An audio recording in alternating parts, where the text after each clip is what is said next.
We see a lot of patients in this office that need multiple implants in one arch.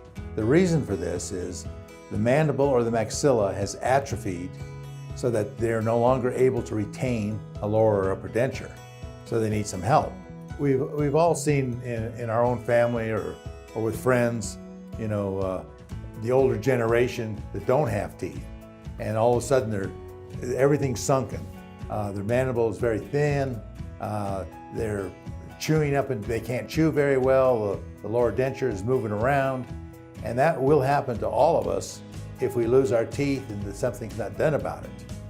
So we can either place 2 implants in the anterior area or 4 implants down below, and there's different solutions. They can be screwed into the implants. They can be removable with little sleeves that go into the implants themselves. There's been a lot of innovations in these type of placing 4 to 5 implants in the lower arch. And when we get through with that, then the patient is able to chew corn on the cob, for one thing. The implant is very retentive instead of floating around. Here at our office, we'll work with you in many different ways. We'll give you your options of what type of restorations you need over the implants. We'll work with you as far as your budget's concerned.